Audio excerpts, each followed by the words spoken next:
बिस्मिल्लाहिर्रहमानिर्रहीम। अस्सलाम वालेकुम। जेफ एकेडमी से बायोलेक्चुरिया के चैनल पर मैं हूं नासिया कंवल। आज का हमारा जो असिस्टेंट डायरेक्टर वाइल्ड लाइफ के हवाले से जो आज का हमारा क्विज है, मोस्ट इम्पॉर्टेंट एमसीक्यू जो है वो 17 जो आज का हमारा है क्विज। और इसमें कुछ स्टूडेंट कह रहे थे कि पैलेंटोलॉजी के हवाले से जो है वो मैम ज़रूर डालिएगा, ताकि हमारी पैलेंटोलॉजी से जू ज्योग्राफी से उनसे भी तैयारी हो जाए। तो आज के इसके जो स्पेशली वाइल्ड लाइफ के हवाले से आज का है क्विज, उसमें वाइल्ड लाइफ का पोर्शन भी है, उसमें जो है जू ज्योग्राफी और स्पेशली पैलेंटोलॉजी का जो है वो पोर्शन जो है उससे भी मैंने एमसीक्यूज डाले हैं। बिफोर स्टार्टिंग क्विज, आप लोगों ने जो न्यू है इस चैनल पे वो काइंडली सब्सक्राइब करें, हमारे चैनल को बाकियों के साथ शेयर करें, बेल आइकॉन को प्रेस करें ताकि हर नई आने वाली जो वीडियो है वो बर वक्त आप तक पहुंच सके। स्टार्ट लेते हैं, लेकिन बिफोर स्टार्टिंग आप जैसे आपसे कहा जाता है कि आप साथ साथ अपने आप असेसमेंट के लिए, आप अपने आप को जज करने के लिए कि आपके कितने जो है वो क्वेश्चन ठीक हो रहे हैं, कॉपी पेंसिल आप अपने हाथ में रखें। मैं थोड़ा थोड़ा साथ आपको टाइम भी दूंगी और जब आंसर बताऊंगी तो साथ उसको एक्सप्लेन भी करूंगी। तो स्टार्ट करते हैं। Question number 1। अच्छा, इसमें से कुछ बहुत सारे बहुत आसान भी मैंने लिए हैं, कुछ जो है टेक्निकल भी हैं, टफ भी हैं, तो वैरायटी है वो जो आपसे डिस्कस करनी है। Question number 1, wild life include animal species. Wild life includes animal species. A पे है अनडोमेस्टिकेटेड, बी पे डोमेस्टिकेटेड, सी पे फेयरफुल, डी पे फेथफुल। अनडोमेस्टिकेटेड, बी पे डोमेस्टिकेटेड, सी पे फेयरफुल और डी पे फेथफुल। तो ये आसान क्वेश्चन था। वाइल्ड लाइफ इंक्लूड जो है अनडोमेस्टिकेटेड जो है, इसमें यानी वाइल्ड एनिमल आएंगे तो undomesticated. Question number 2, according to WWF the global wildlife population has decreased by between 1970 to 2016। 1970 से 2016 के दरमियान WWF के मुताबिक टोटल कितनी वाइल्ड लाइफ पॉपुलेशन डिक्रीज हो चुकी है वो आपने बताना है। ए पे है 51%, बी पे है 52%, सी पे 53% और डी पे 54%।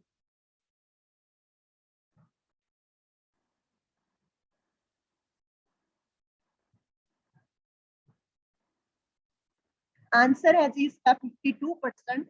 तो ये एक बड़ी परसेंटेज है जो वाइल्ड लाइफ ऑर्गेनिज्म की, इंडेंजर्ड स्पीशी की पॉपुलेशन को डिक्रीज जो है ये इस परसेंटेज में डिक्रीज हो रही है, जो कि एक मेजर फिगर है। और वाइल्ड लाइफ के डिफरेंट काजेज हैं, डिफरेंट फैक्टर हैं जिसकी वजह से डिक्लाइन हो रही है, जिसमें से सबसे बड़ा जो है हैबिटेट डिस्ट्रक्शन है, उसके बाद पोल्यूशन करता है, और भी बहुत सारे हैं, लेकिन मेजर क्या है, habitat destruction. Question number 3, meat sourced from wildlife is known as. Meat source from wildlife is known as A पे bush meat, B पे fresh meat, C पे white meat और D पे red meat. Meat source from wildlife is known as bush meat, fresh meat, white meat, red meat. इसका answer है जी Bush meet. इसमें fresh meat भी नहीं आएगा। व्हाइट मीट में हमें वैसे पता है कि फिशेज आती हैं। रेड मीट में बफलोज जो है वो उसका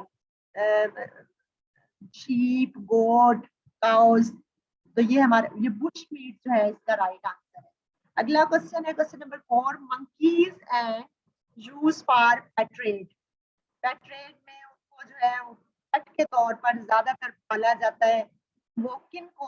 मंकीज एंड वो आपने बताना है किस किस को। ए पे है स्पैरो, बी पे है पिजन, सी पे है पैरट और डी पे है डव।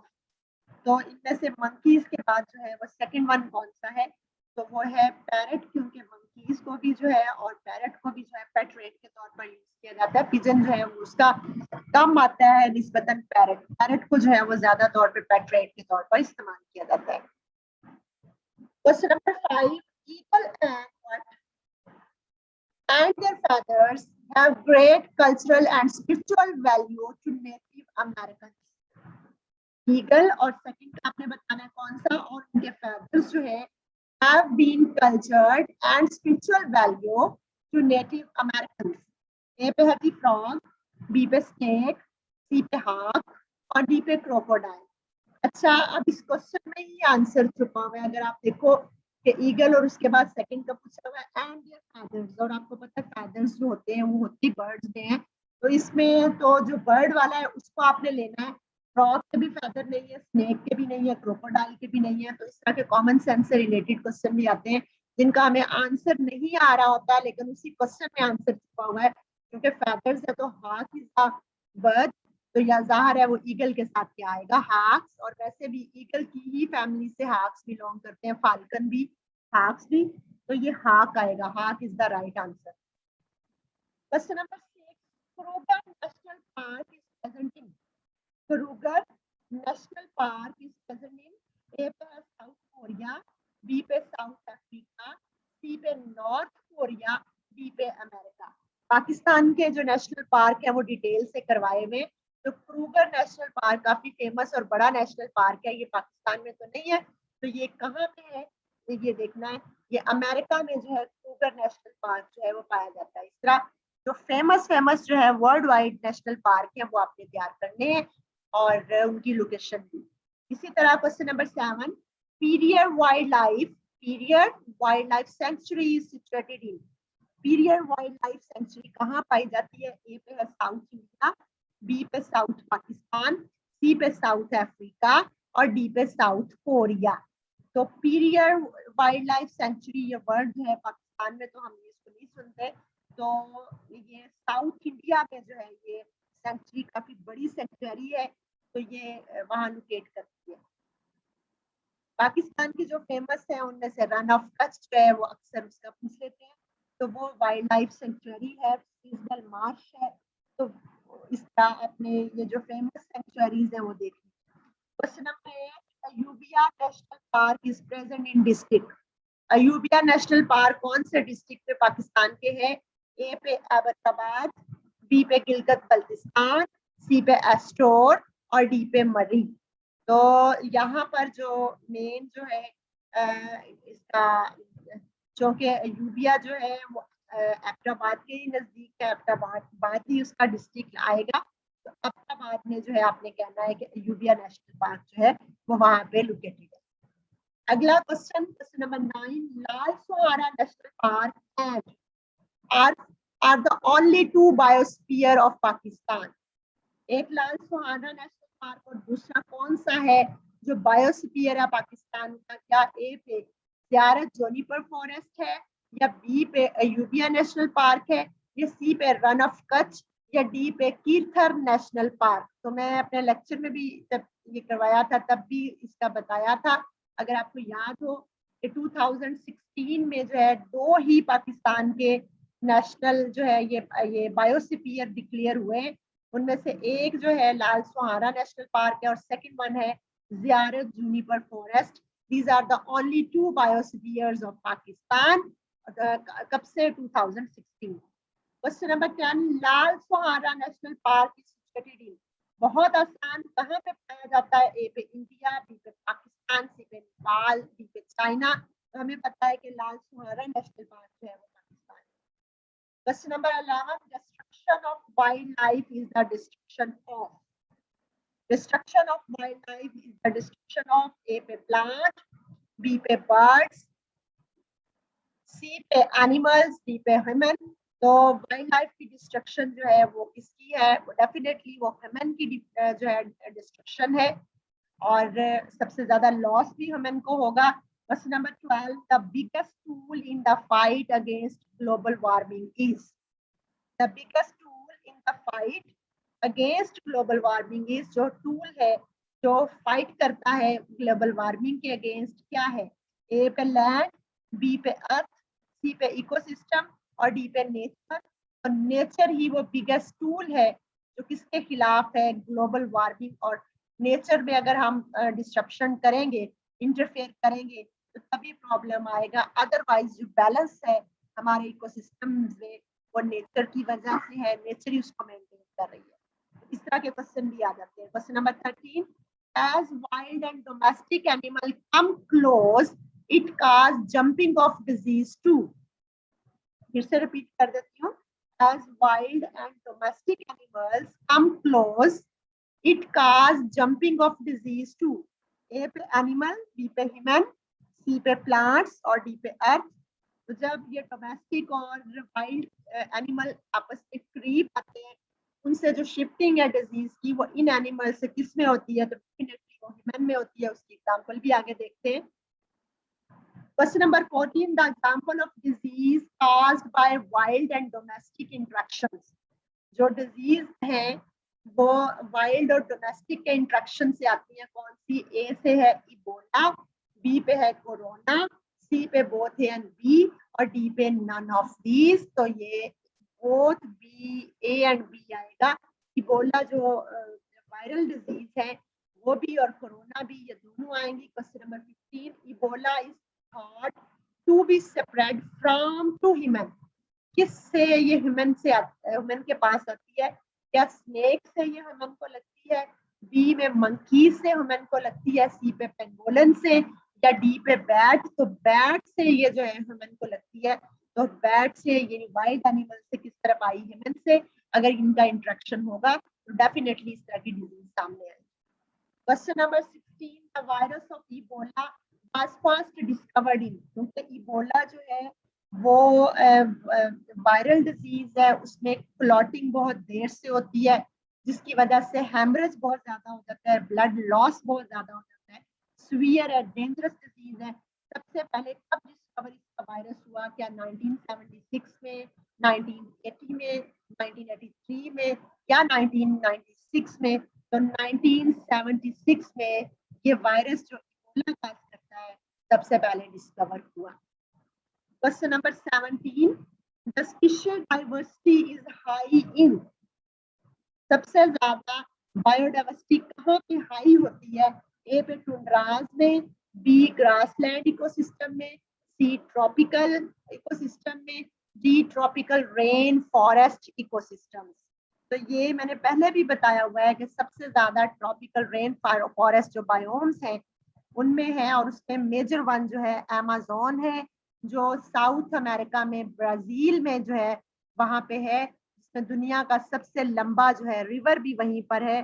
सॉरी, लंबा नहीं, सबसे लंबा दरिया नील है। सबसे गहरा, जिसमें कहा जाता है कि 8 दरियाओं का पानी भी उसमें समा सकता है, वो इतना जो है गहरा, ज्यादा वॉल्यूम रखने वाला वो दरिया है, रिवर है, उसको अमेज़न रिवर बोलते हैं। उसमें बायोडाइवर्सिटी बहुत नायाब है। और जैसे प्यूमा वहां पर पाया जाता है, उसके आसपास कैमन, जो इसकी क्या नाम है, क्रोकोडाइल की एक टाइप है। तो ये कैमन हमें पूरी दुनिया में कहीं नजर नहीं आएंगी, लेकिन हमें अमेज़न जो है उसके रिवर में ये मिलेंगी। इसी तरह अमेज़न फॉरेस्ट में बहुत ही नायाब किस्म के जो है वो स्पीशीज पाई जाती हैं, और पूरी दुनिया में उसका 41% जो बायोडाइवर्सिटी का है वो हमें अमेज़न फॉरेस्ट में मिलता है। तो ट्रॉपिकल रेन फॉरेस्ट जो है उनमें बायोडाइवर्सिटी सबसे ज्यादा है। Question number 18, wild species of agricultural plant are more resistant to. Wild species of agricultural plants are more resistant to. A पे स्वेलिंग, बी पे एलर्जी, सी पे इंफेक्शन और डी पे डिजीज। तो डेफिनेटली इसका डिजीज आएगा कि जो वाइल्ड ऑर्गेनिज्म है एग्रीकल्चरल प्लांट के, वो डिजीज से बहुत ज्यादा रेजिस्ट करते हैं। रेजिस्टेंट यानी कि वो रेजिस्टेंट है। क्वेश्चन नंबर 19, टोटल नंबर आपका क्वेश्चन है वो आप पैलेंटोलॉजी से है, और काफी इम्पोर्टेंट क्वेश्चन है। एक दफा फिर मैं आपको इससे रिक्वेस्ट कर रही हूँ कि जो सबसे जिन्होंने अभी अभी ज्वाइन किया है, हमारे न्यू कमर हैं, हमारे न्यू लिस्नर हैं, तो वो काइंडली हमारे चैनल को सब्सक्राइब करें, बेल आइकॉन को प्रेस करें ताकि सबसे पहले वीडियो आप तक पहुंच सके। Total number of periods in Palaeozoic era are. ये जियोलॉजिकल टाइम स्केल से आपको पता है कि इराज जो है उनसे, इरा भी एक कैटेगरी है, इयॉन भी है, एपक्स भी हैं, पीरियड्स भी हैं। तो यहाँ पर पूछा हुआ है पैलियोजोइक के टोटल जो है वो पीरियड्स कितने हैं। क्या वो 3 है, 4 है, 5 है या 6 है। और ये भी बताती चलूं कि इस इरा के सबसे ज्यादा जो है वो पीरियड्स है, सबसे लंबा जो है जो टाइम है वो इसी इरा का था।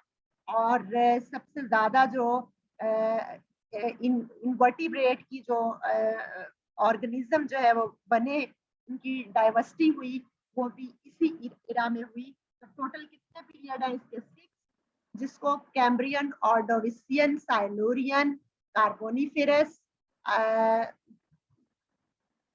डिवोनियन, कार्बोनिफेरस और पर्मियन। फिर से कैम्ब्रियन, ऑर्डोविशियन, साइलूरियन और डिवोनियन और उसके बाद जो है कार्बोनिफेरस और लास्ट में पर्मियन। तो 6 जो है 6 जो है वो पीरियड है पेलियोजोइक इरा के। और इसको एज ऑफ इनवर्टिब्रेट्स भी कहते हैं, पेलियोजोइक इरा को एज ऑफ फिशेस भी कहते हैं, एज ऑफ इंसेक्ट भी कहते हैं, एज ऑफ आर्थ्रोपोड्स भी कहते हैं।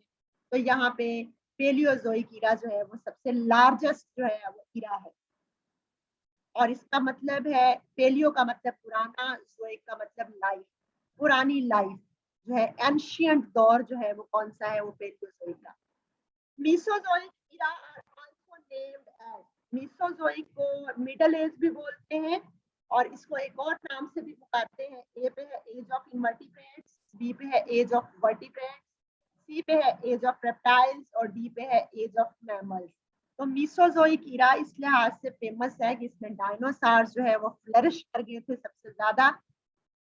इस दौर में हमें हर तरफ रेप्टाइल ही रेप्टाइल मिलते थे, उड़ने वाले रेप्टाइल थे, चलने वाले रेप्टाइल थे, पानी के रेप्टाइल थे, टीरोसार थे जो उड़ने वाले थे, इक्थियोसार थे जो आज के शार्क से रिजेम्बल करते हैं, और वो मैरीन जो है वो रेप्टाइल थे। और उसके अलावा डायनासोर थे, और डायनासोर की आगे 2 टाइप्स थी, हर्बीवोर्स जो थे वो कार्निवोर्स। तो उसमें सारोपॉड जो थे वो डायनासोर हर्बीवोर थे, और थीरोपॉड जो थे वो कार्निवोर थे। और थीरोपॉड से आज के बर्ड जो है वो इवॉल्व हुए हैं। So birds are the modified form of dinosaur that still alive today. तो ये इस तरह भी कहा जा सकता है कि बर्ड्स जो है वो मॉडिफाइड फॉर्म है डायनासोर की। तो मीसोजोइक ईरा जो है वो एज ऑफ रेप्टाइल थे, और एज ऑफ डायनासोर भी कहते हैं, मिडिल एज भी कहते हैं इसे। Question number 21. Major mass extinction was occurred in period. सबसे बड़ी जो मास एक्सटिंक्शन थी वो कौन से पीरियड में थी? पेलियोजोइक का इरा था, लेकिन कौन सा पीरियड था? ए पे डिवोनियन, बी पे ऑर्डोविशियन, सी पे कार्बोनिफेरस और डी पे पर्मियन। तो पर्मियन में जो कि लास्ट पीरियड था पेलियोजोइक इरा का, इसमें 95% जो है वो एनिमल्स जो है और प्लांट्स जो है वो स्किप कर गए, वो खत्म हो गए, एक्सटिंक्ट हो गए, और जस्ट 5% बचे। और उन 5% के ही में जो है आगे जो है मीसोजोइक इरा में जा सके और वहां फ्लरिश कर सके।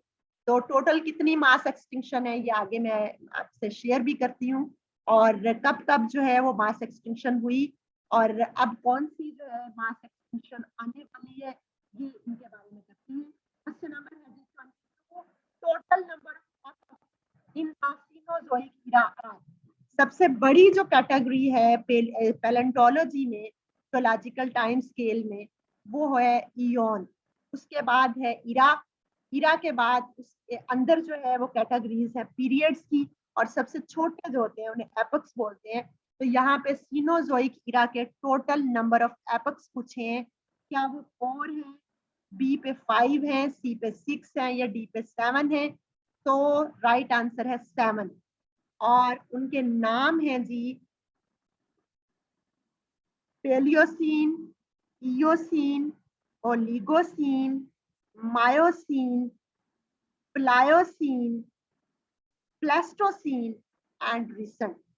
फिर से रिपीट कर देती हूँ, मैंने उसको पीओम पीपीआर के नाम से जो है वो मैं बोलती होती हूँ। पी फॉर जो है Paleocene, E for Eocene, O for Oligocene, M for Miocene, P for Pliocene, फिर पी फॉर प्लेस्टोसीन और लास्ट में recent. So all 7 are epochs of Cenozoic. और अब जो चल रहा है एपक वो रिसेंट है, और जो पीरियड्स हैं इसके वो भी देखते हैं आगे। Question number 23, the driving force of destroying habitat was, driving force of destroying habitat was a पे डिफॉरेस्टेशन, बी पे पॉल्यूशन, सी पे बोथ ए एंड बी, और डी पे नन ऑफ दीज।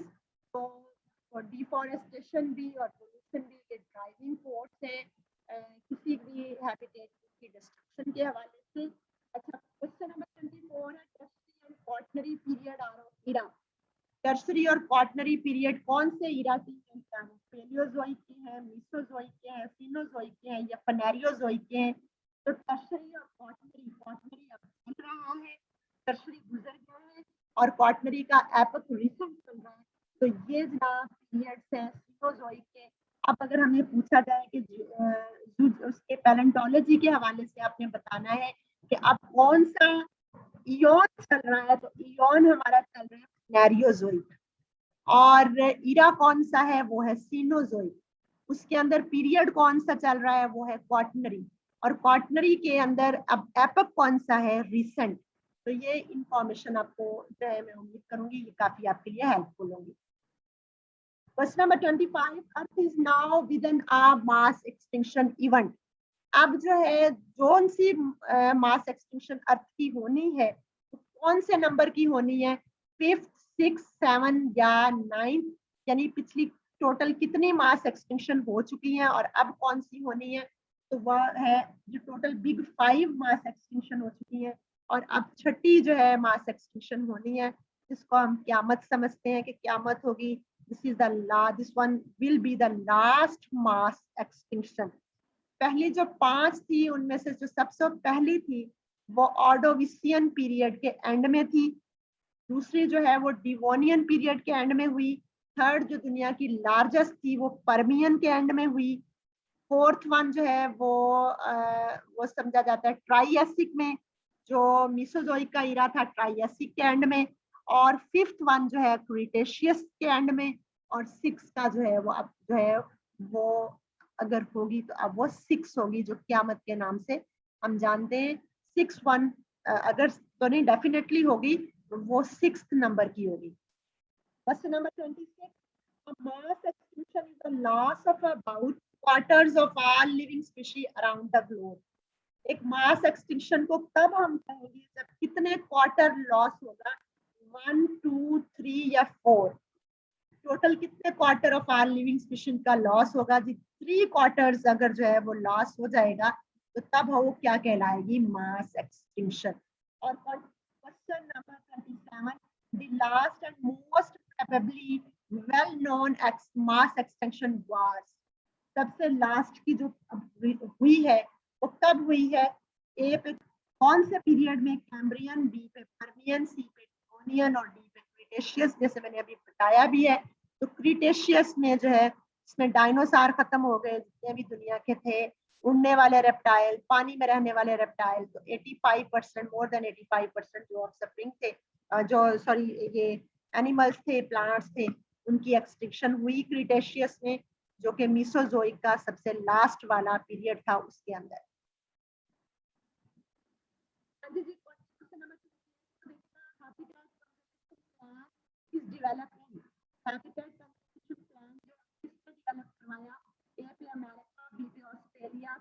ऑस्ट्रेलिया और डी पे कनाडा। तो हैबिटेट कंजर्वेशन प्लान जो है वो अमेरिका ने दिया।